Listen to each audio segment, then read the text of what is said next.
नमस्कार दोस्तों, आप सभी का स्वागत करता हूं ऑल एग्जाम प्लेस पे। जय श्री महाकाल, जय हिंद दोस्तों, जय श्री राम। दोस्तों आज से हम इसमें देखेंगे मध्य प्रदेश जीके में मध्य प्रदेश की मिट्टियों के बारे में। बहुत ही प्यारा टॉपिक है मध्य प्रदेश की मिट्टी, और इससे एक क्वेश्चन कम से कम एग्जाम में आपको आता ही आता है कि किस क्षेत्र में कौन सी मिट्टी पाई जाती है, इस मिट्टी में क्या होता है, पूरा डिटेल में जानेंगे। एमपी जीके की क्लास है, टॉपिक वाइज कर करके मैं आपको पूरा एमपी कवर करवा दूंगा। अभी हमने एमपी का परिचय पूरा पढ़ लिया है, सेंसस भी देख लिए, 2011 के जो आंकड़े थे वो भी देख लिए। जिन बच्चों ने वो वीडियो नहीं देखा तो पहले जाके वो वीडियो भी जरूर देखिएगा। चलिए बात करते हैं मध्य प्रदेश की मिट्टी की, सॉइल ऑफ मध्य प्रदेश की, है ना। बहुत ही इंपॉर्टेंट टॉपिक, बहुत ही इंपॉर्टेंट, क्योंकि क्वेश्चन आने की पूरी संभावना। चलिए तो बात करते हैं मिट्टी। तो आपको पता होगा जो मिट्टी है वो सबसे ऊपरी परत होती है ना। मिट्टी जो है हमारी वो सबसे ऊपरी परत है। अब ये मिट्टी किससे बनी होती है? मिट्टी बनी होती है कार्बनिक पदार्थ, कार्बनिक पदार्थ, अकार्बनिक पदार्थ, है ना। इनसे मिट्टी का निर्माण होता है। कार्बन से रिलेटेड चीजें जो होती हैं वो कार्बनिक हो गई। जैसे कोई जंतु था, बहुत साल पहले मर गया था, वो दफन हो गया, उस दफन होने के बाद उसका जो शरीर था डिकम्पोज हुआ, वो क्या हो गया? कार्बनिक हो गया। या कोई पेड़ पौधा था, वो कार्बनिक हो गया। अकार्बनिक जिसमें कार्बन की मात्रा ना हो वो अकार्बनिक कहलाता है। इसके अलावा निर्माण मिट्टी का कैसे होता है? जो बड़ी बड़ी चट्टानें होती है, बहुत बड़ी बड़ी चट्टान होती है, जब आप उसको तोड़ते हो या टूट जाती है वो किसी भी कारण से, तो वो क्या बनाती है? मिट्टी का निर्माण करती है ना। इसके अलावा इसमें छोटे महीन कण हो गए, खनिज हो गए। जैसे आपने देखा होगा बहुत सारे खनिज होते हैं, बक्साइड हो गया, ये हो गया, दूसरे खनिज होते हैं। वो छोटे छोटे कण के साथ आपको खनिज भी मिलेंगे मिट्टी में। जैविक पदार्थ, बैक्टीरिया, ये भी आपको मिट्टी में देखने को मिलेगा। जैविक पदार्थ हो गया, बैक्टीरिया हो गया, ये भी मिट्टी में देखने को मिलता है। इसके अलावा इस प्रकार मिट्टी में खनिज पदार्थ का समूह बल्कि जैव पदार्थ भी विद्यमान होता है। तो वही बोल रहा है कि भैया मिट्टी में खनिज बस नहीं होगा, मैग्नीशियम नहीं होगा, कैल्शियम बस नहीं होगा। जैसे चूना पत्थर वाली मिट्टी है तो उसमें कैल्शियम की मात्रा देखोगी, आपके साथ साथ में क्या होगा? कार्बनिक पदार्थ भी होगा, है ना। तो मिट्टी आप देख सकते हैं, मिट्टी को 5 वर्गों में विभाजित किया गया है मध्य प्रदेश की। कितने वर्गों में? 5 वर्गों में। क्वेश्चन आ जाएगा मध्य प्रदेश की मिट्टी को कितने वर्गों में विभाजित किया, तो याद रखिएगा 5 वर्गों में विभाजित किया गया है। कौन कौन सी 5 वर्ग हैं? पहला है काली मिट्टी, जलोढ़ मिट्टी, लाल पीली मिट्टी, लैटराइट मिट्टी और मिश्रित लाल काली मिट्टी, है ना। ये आपके हैं, आप देख सकते हैं काली मिट्टी है ना, ये काली है। ये जलोढ़ मिट्टी हो गई, ये आपकी लाल पीली मिट्टी हो गई, और ये आपकी लैटराइट मिट्टी हो गई। ये आपकी मिट्टी है बेसिकली। 5 वर्ग, क्वेश्चन कंफर्म। कौन कौन सी? फिर से काली, जलोढ़, लाल पीली, लैटराइट और मिश्रित काली लाल मिट्टी। अब इसके बारे में हम एक एक को डिटेल में पढ़ेंगे। काली मिट्टी कहां पाई जाती है, किस एरिया में पाई जाती है, पूरा डिटेल में पढ़ेंगे। सबसे पहले बात करते हैं काली मिट्टी की, ब्लैक सॉइल। ब्लैक सॉइल का दूसरा नाम रेगुर मिट्टी भी कहते हैं, रेगुर सॉइल के नाम से जाना जाता है। क्वेश्चन आ जाएगा काली मिट्टी का दूसरा नाम क्या है? रेगुर सॉइल कहते हैं। इसी के साथ साथ काली कपास मिट्टी, या बोल देगा कपास मिट्टी कौन सी है? कॉटन सॉइल के नाम से जाना जाता है इसे। और कॉटन सॉइल, कई बार वो आपको पूछ लेगा बताइए कॉटन सॉइल का असली नाम क्या है? कपास मिट्टी कौन सी मिट्टी होती है? तो काली मिट्टी होती है। इसके अलावा इसे करेल के नाम से भी जाना जाता है, करेल। इसे चरुंजम मिट्टी के नाम से भी कहते हैं। तो ये अलग अलग नाम है हमारी काली मिट्टी के, तो थोड़ा विशेष ध्यान दीजिएगा इनमें। इसी प्रकार मध्य प्रदेश में लगभग जो एरिया कवर करती है वो है 43.44% एरिया। मध्य प्रदेश का लगभग सबसे ज्यादा भाग अगर देखें तो वो काली मिट्टी द्वारा कवर किया जाता है। 43% कवर कर रही है। ये किस इलाके में मिलेगी? मालवा का जो पठार है, पूरा मालवा का जो एरिया है उस एरिया में आपको मिलेगी। नर्मदा की जो घाटी है, नर्मदा वैली है, वहां पे मिलेगी। विंध्याचल और सतपुड़ा की जो घाटी है वहां पर आपको देखने को मिलेगी काली मिट्टी।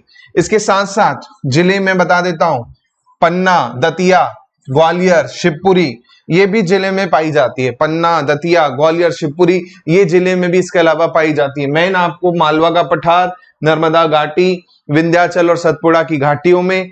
इसके अलावा पन्ना, दतिया, ग्वालियर और शिवपुरी में भी पाई जाती है।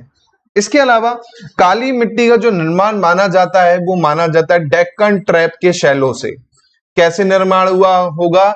जो डेक्कन ट्रैप के शैल हुए होंगे उनके ब्रेक से, उनके विखंडन से आपका किसका निर्माण हुआ होगा? काली मिट्टी का निर्माण हुआ होगा।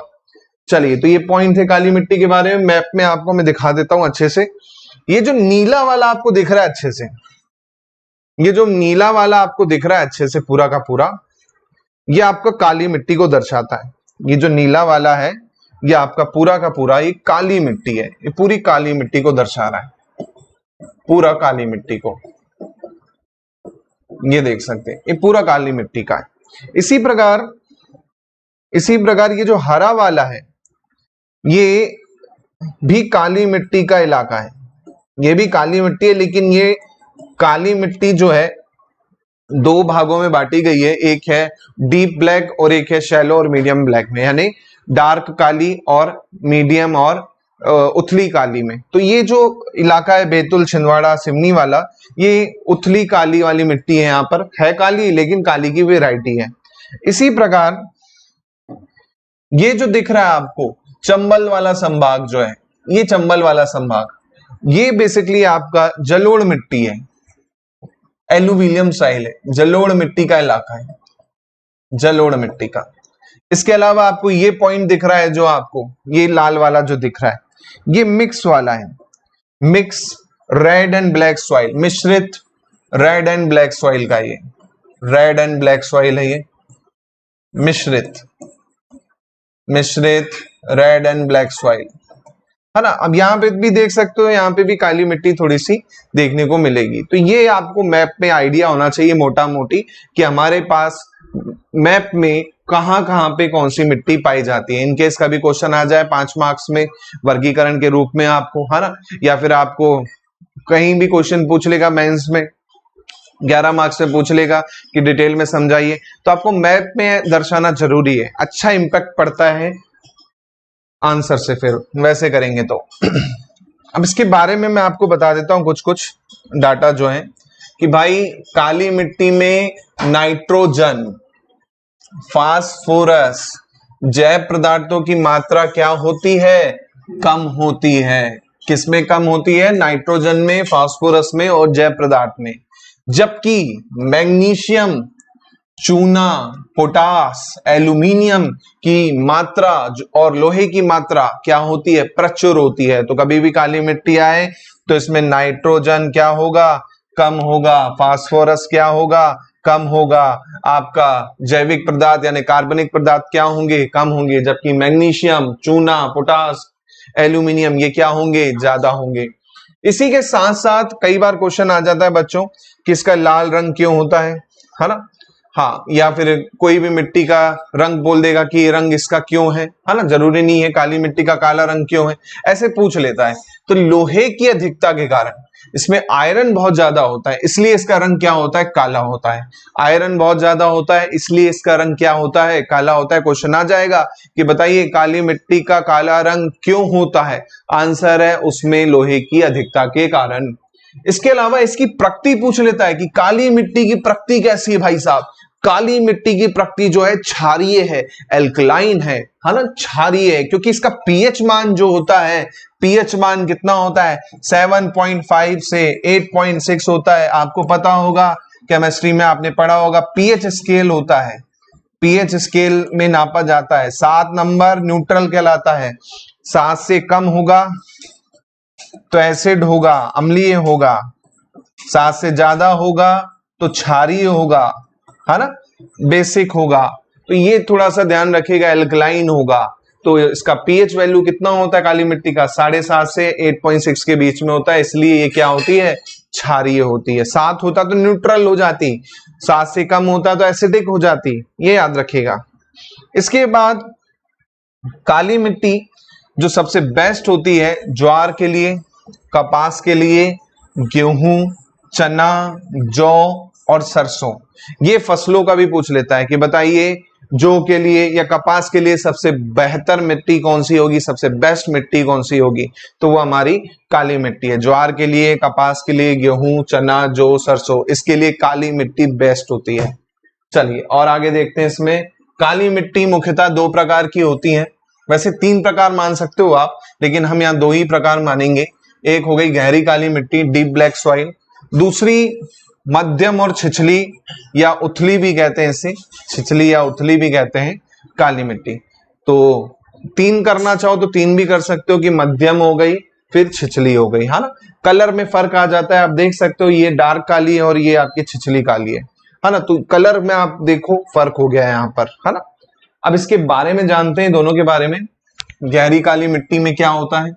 गहरी काली मिट्टी जो है हमारा लगभग 16.21 मिलियन हेक्टर लाख एकड़ एरिया कवर करती है, जो कि लगभग कितना परसेंट है? 36.5% है। ये आपको याद रखना है आंकड़ा कि भैया काली मिट्टी में जो डार्क वाली काली मिट्टी है, डीप काली है, वो 36.5 एरिया कवर करती है। आप देख सकते हैं मैप में अभी मैंने दिखाया था, ये देख सकते हैं, ये आपका डार्क काली मिट्टी का इलाका है। ये जो आपका काला है डार्क काली मिट्टी का इलाका है। इसके अलावा आपका ये वाला जो है ये छिछली काली मिट्टी है ना, उथली काली मिट्टी है ये वाला। तो ये लगभग आपका 36% के आसपास कवर कर रहा है और ये आपका कुछ कवर करेगा। चलो देखो इसमें, हाँ इसके अलावा ये मृदा मुख्य रूप से नर्मदा घाटी में मिलेगी, मालवा का जो एरिया हो गया, सतपुड़ा एरिया हो गया, है ना, ये यहाँ पे मिलती है। तो डीप काली कहाँ पे मिलती है? नर्मदा घाटी, मालवा और सतपुड़ा में डीप काली देखने को मिलेगी। इसके बाद इसमें जो चिकनी मिट्टी की मात्रा होती है वो 20% से 60% होती है। चिकनी मिट्टी की मात्रा कितनी होती है? 20% से 60% होती है चिकनी मिट्टी की मात्रा। ये मिट्टी गेहूं, तिलहन, चना, ज्वार, गेहूं, तिलहन, चना और ज्वार के लिए उपयोगी होती है, बेस्ट होती है। इसके अलावा मध्य प्रदेश में 35 जिले हैं, जो लगभग मध्य प्रदेश के 35 जिलों में आपकी यही मिट्टी देखने को मिलेगी। जैसे मैंने कुछ इंपॉर्टेंट जिले यहाँ पे डाले हैं: होशंगाबाद, हरदा, नरसिंहपुर, शहडोल, उमरिया, जबलपुर, कटनी, सागर, ये मुख्य रूप से मैंने यहाँ मेंशन किए। लेकिन है कितने जिले टोटल? 35 जिले हैं। आपने मैप भी देखा था, मैप में पूरा दिख रहा था कि आपका पूरा का पूरा मालवा वाला क्षेत्र कवर करते हुए बीच में महाकौशल वाला क्षेत्र कवर कर रही थी। पूरी की पूरी आपकी क्या है? काली मिट्टी है।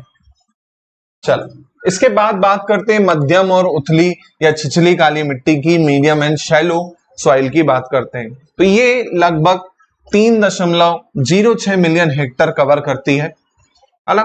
इसके अलावा इसका क्षेत्रफल अगर देखें तो 6% के आसपास है, लगभग 7% के आसपास है, 6.91%। उसका 36 है, टोटल मिलाओगे तो आपका वही हो जाएगा 43-44 के आसपास।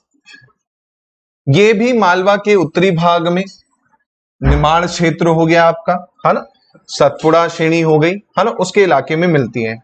एरिया जैसे यहाँ पर बैतूल हो गया, छिंदवाड़ा हो गया, सिवनी हो गया, नरसिंहपुर हो गया, ये एरिया मुख्यतः है इसका। कौन सी मिट्टी का? काली मिट्टी। कौन सी वाली? मध्यम और उथली काली मिट्टी का। कौन सा क्षेत्र है? बैतूल, छिंदवाड़ा, सिवनी, नरसिंहपुर। ये वाली जो मिट्टी होती है इसका रंग एक्चुअली में काला ना होके क्या हो जाता है? भूरा हो जाता है। एक्चुअली क्या है, अगर काले को थोड़ा सा कम करते जाएं, फैड करते जाएं तो क्या बनाएगा? वो भूरा बन जाता है ना। हल्का काला होता है, एकदम लाइट काला होता है। इसी प्रकार आपकी जो छिछली होती है ना, गहरा काला और पीला भी होता है, कई बार तो मिक्स हो जाता है। तो इसमें जो दोमट मिट्टी की मात्रा है, चिकनी मिट्टी की जो मात्रा है, 15 से 20% केवल पाई जाती है, जबकि उसमें आपने देखा था काफी ज्यादा थी डीप सॉइल में।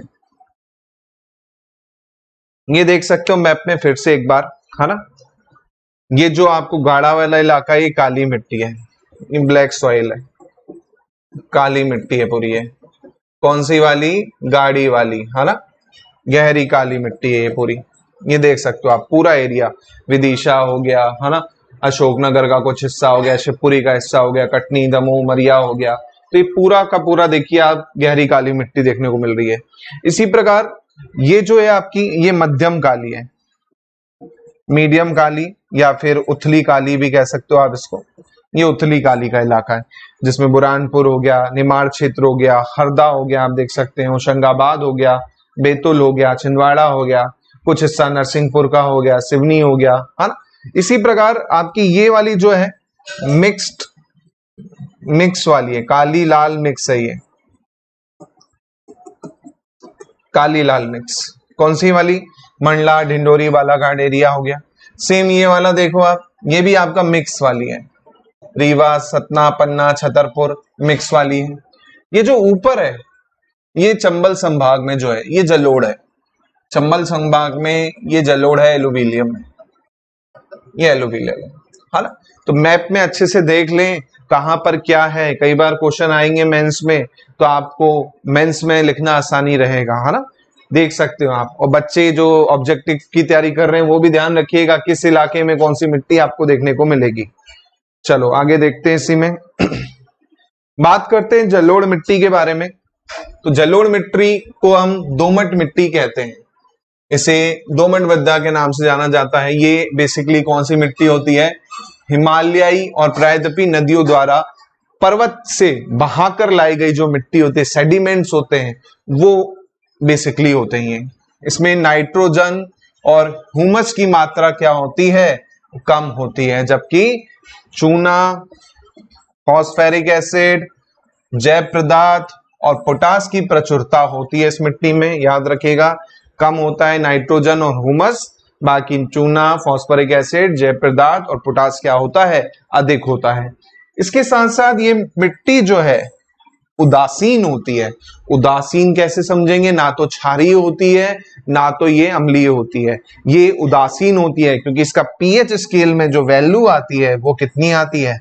7 मतलब न्यूट्रल, है ना। याद रखिएगा। तो क्वेश्चन आ जाएगा कि बताइए कौन सी मिट्टी आपकी क्या होती है? उदासीन होती है। तो आपका आंसर होगा जलोढ़ मिट्टी, एलुवियल सॉइल। इसके अलावा ये मध्य प्रदेश में चंबल और उसकी सहायक नदियों द्वारा बहाकर लाई वाली मिट्टी होती है। यह अवसादों से होता है, कछार जो होते हैं, जो उसके सेडिमेंट्स होते हैं उसे अवसाद कहते हैं। इसे कछारी मृदा भी कहते हैं क्योंकि ये अवसादी है ना। नदी लेके आ रही है मिट्टी दूर से ट्रेवल करके, अपने साथ बहा के लेके आ रही है, इसलिए इसे कछारी मिट्टी भी कहा जाता है।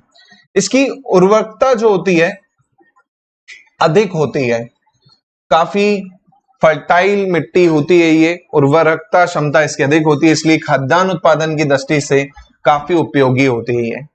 मध्य प्रदेश का लगभग आप देखोगे तो 3.35 मिलियन हेक्टर, 3.35 मिलियन हेक्टर आपका कवर करती है। कुल क्षेत्रफल का लगभग 7.5%, 7.57% कवर करती है पूरे क्षेत्रफल का।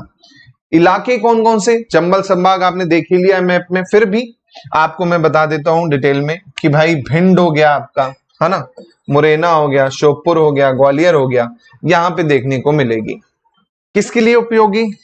गेहूं, चना, सरसों, राई, जौ, गेहूं, चना, सरसों, राई, जौ, इसके लिए उपयोगी होती है आपकी एलुवियल सॉइल। चलिए आगे देखते हैं इसी में। अब बात आती है जलोढ़ मिट्टी में जो मृदा अपवर्तन होता है, काफी चिंता की बात है। जो चंबल वाले इलाके हैं वहां पर अपवर्तन के लिए बहुत ज्यादा होता है। तो पहले तो आप अपवर्तन समझिए, सॉइल इरोजन होता क्या है। सॉइल इरोजन देखिए, बाहा कारक के कारण मृदा के कणों का अपने स्थान से दूसरे स्थान तक चले जाना, बाहा कारण के कारण मृदा का अपने स्थान से दूसरे स्थान पर चला जाना, वो बेसिकली आपका क्या कहलाता है? वो आपका सॉइल इरोजन कहलाता है ना। जैसे पानी, बारिश हुई, बहा के ले गई मिट्टी अपने साथ, तूफान आया, बहा के ले गई मिट्टी अपने साथ। तो ये जो कारण है वो कहलाता है मृदा का अपवर्तन। अब मृदा अपवर्तन को रेगती हुई मृत्यु के नाम से जाना जाता है, क्रीपिंग डेथ कहते हैं इसे। क्रीपिंग डेथ होता है ना, पैरों तले जमीन खिसक जाना, वैसा ही होता है पैरों तले जमीन खिसक जाना यहां पर, है ना। मैं आपको इमेज में दिखा देता हूं तो आपको क्लियरिटी हो जाएगी। इमेज में देख सकते हैं आप, ये देख सकते हैं बच्चों इमेज में आप, ये आप देखिएगा इस तरीके से होता है ये, ये जो इरोजन हो रहा है ना, चंबल जनरली जो चंबल की सहायक नदी है चंबल है, वो सॉइल इरोजन बहुत ज्यादा करती है, बहुत खतरनाक वाला होता है। इस इरोजन को जो कहते हैं, अपवर्दन को जो कहते हैं गली इरोजन नाम दिया गया है। इस अपवर्दन को क्या कहते हैं? गली इरोजन। ये देख सकते हो आप, पूरा का पूरा ये जमीन सपाट है ऊपर, नीचे आप देखो एकदम गली का निर्माण कर चुका है। तो ये जो इरोजन कहलाता है, क्या कहलाता है? गली इरोजन कहलाता है बेसिकली। इसलिए इसको क्रीपिंग डेथ कहते हैं, है ना, रेखती हुई मृत्यु कहते हैं, क्योंकि आप देख सकते हो अगर कोई यहां खड़ा होगा तो बेचारा निपट ही जाएगा। तो बेसिकली ये क्या कहलाता है? गली इरोजन कहलाता है। पूरी की पूरी गली का तैयार कर देना। आप देख सकते हैं पूरी की पूरी गली बन चुकी है, इसलिए इसे गली इरोजन के नाम से जाना जाता है। तो थोड़ा सा ध्यान रखिएगा गली इरोजन है क्या, है ना। और ये जनरली चंबल का जो अफवाह तंत्र है ना, चंबल की जो सहायक नदियां हैं वो जनरली ये करती हैं। एरिया, भिंड, श्योपुर, मुरैना, ग्वालियर, ये बहुत ज्यादा प्रभावित जिले हैं। तो कभी क्वेश्चन आ जाए मृदा अपवर्तन के कारण मध्य प्रदेश में सबसे अधिक प्रभावित जिले कौन से हैं या सबसे अधिक प्रभावित करने वाली नदी कौन सी है, तो आपका आंसर होना चाहिए कि भैया वो चंबल नदी है। और जिले जो हो जाएंगे चंबल संभाग वाले हो जाएंगे, यानी आपके भिंड हो जाएगा, श्योपुर हो जाएगा, मुरैना हो जाएगा, ग्वालियर हो जाएगा, ये आपके जिले हो जाएंगे, है ना। तो ये याद रखिएगा, अपवर्दन के लिए सबसे ज्यादा जिम्मेदार जो है वो ये है। इसके बाद इन क्षेत्रों में जो अब नालिका बनती है, अब नालिका अपवर्दन कहलाता है, जिसे हम कहते हैं गली इरोजन। ठीक है, तो थोड़ा सा खाड़ खड्डे आपने देख ही लिए गली इरोजन में कैसे होता है, ये आप देख ही चुके हो, है ना, ये आप देख ही चुके हो। ये होता है गली इरोजन बेसिकली। चलिए आगे देखते हैं इसी में। अब इसको रोका कैसे जाए भाई? मृदा अपवर्दन को रोकने का क्या उपाय है भैया? कैसे रोक सकते हो आप मृदा अपवर्दन को, है ना। कई बार 3 मार्क्स में क्वेश्चन आ जाएगा मृदा अपवर्दन को रोकने के उपाय कैसे रोक सकते हो। तो पहला है कि हम नालिकाओं का भराव एवं ढलाव के सहारे वेदिकाओं का निर्माण कर देना, है ना। मतलब उसी के आसपास क्या है, ढलाव बना देना, जिससे क्या हो, गली बनी ना पाए। इसी प्रकार बीहड़ क्षेत्रों में समतलन और क्षेत्रों में मिट्टी को संगठित रखने के लिए पौधों को लगाना। आपको पता होगा पेड़ लगाने से मिट्टी का कटाव रुकता है, ये तो आपको पता है, 6वीं क्लास से आप पढ़ते आ रहे हैं कि मृदा अपवर्दन रोकने के लिए हमें क्या लगाने चाहिए? पेड़ लगाने चाहिए। तो पेड़ लगाने से आपका कटाव रुकेगा ही रुकेगा। पेड़ से क्यों रुकता है? क्योंकि जो उसके रूट्स होते हैं मिट्टी को क्या करके रखते हैं? बांध के रखते हैं। तो जहां पे मृदा अपवर्दन की ज्यादा समस्या होती है, तो वहां पे सबसे पहला सजेशन यही होगा कि वहां पर ज्यादा से ज्यादा पेड़ लगाए जाएं, पौधे लगाए जाएं। इसके अलावा उन क्षेत्रों में वृक्षारोपण करना ही करना है, साथ में अत्यधिक पशुचारण नहीं करना है, क्योंकि पशु चर के चले जाएंगे या फिर कटाई हो गई वनों की तो मृदा अपवर्दन होना ही होना है ना। तो उस पर भी रोक लगाई जाए। इसके बाद बात करते हैं लाल पीली मिट्टी। लाल पीली मिट्टी, लाल पीली मिट्टी जो है प्राचीन रवेदार और रूपांतरित चट्टानों से बनती है, यानी मेटामॉर्फिक चट्टानों के अपवर्दन, अपवर्दन यानी वेदरिंग, अपवर्दन का मतलब होता है वेदरिंग से बनती है। वेदरिंग क्या है भाई साहब?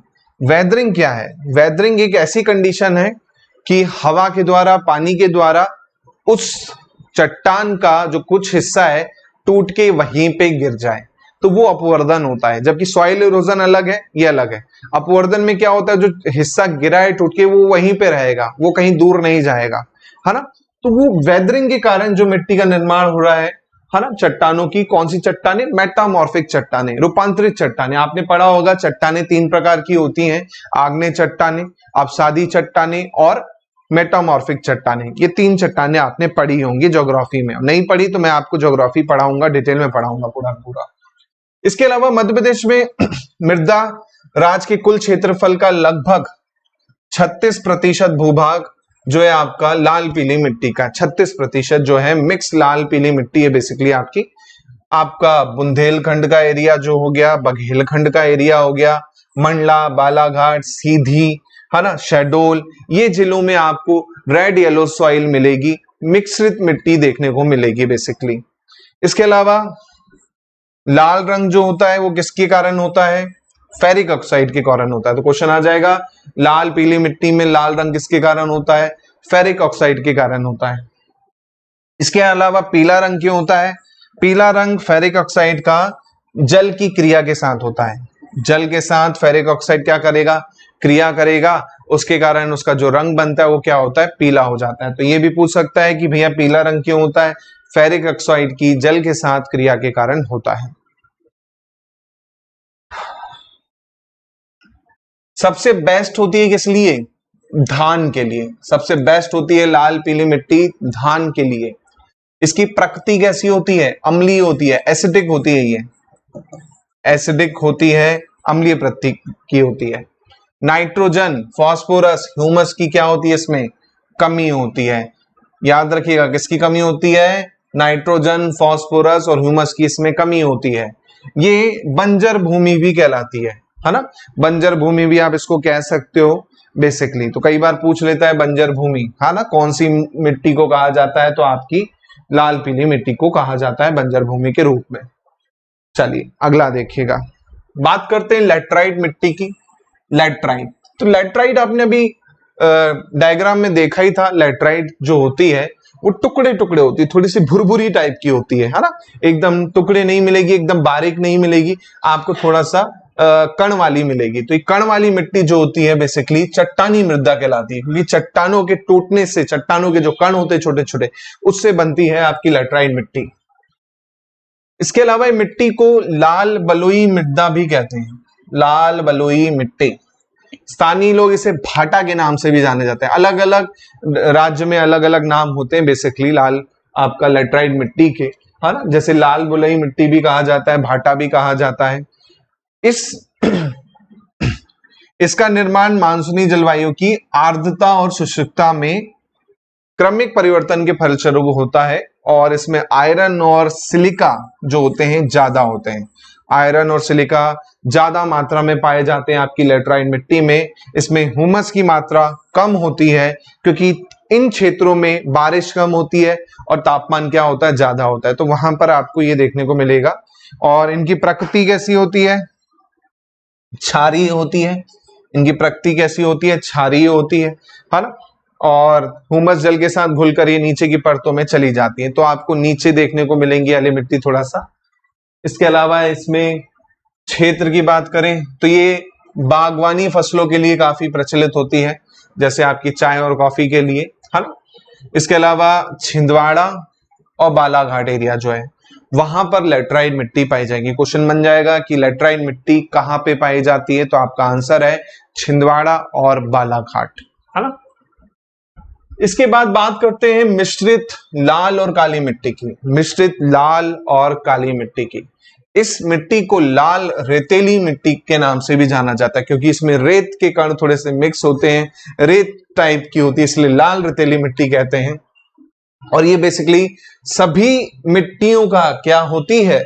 मिक्सचर होती है, मिक्सचर कॉकटेल होती है बेसिकली आपका।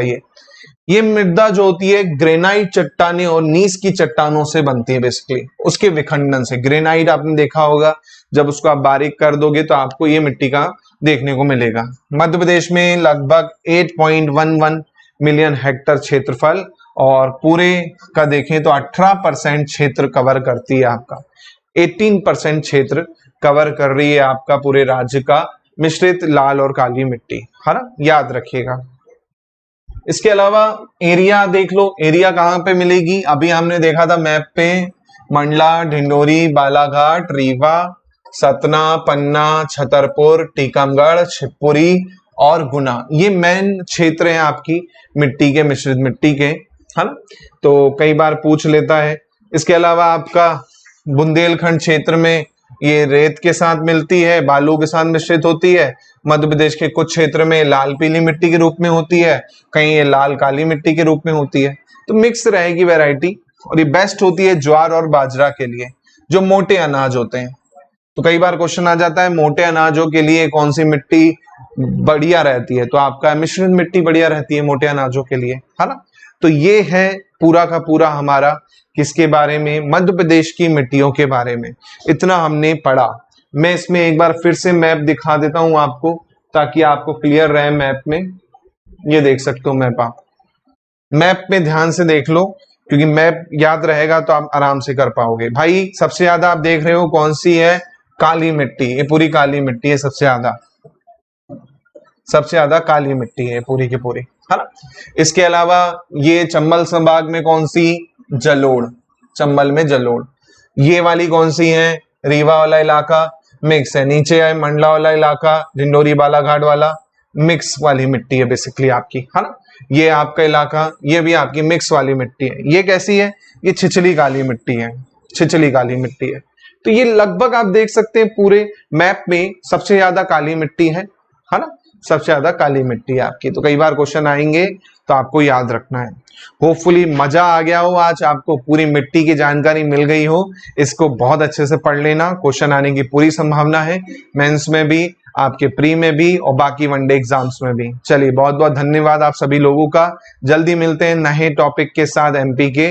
जय हिंद, जय Bharat, thank you very much. Video को लाइक और शेयर जरूर कीजिएगा, आप लोग का बस इतना सपोर्ट चाहता हूं मैं, लाइक जरूर कीजिएगा, बहुत मेहनत लगती है कंटेंट बनाने में, तो लाइक शेयर जरूर कीजिएगा। Thank you very much. जय हिंद, जय भारत।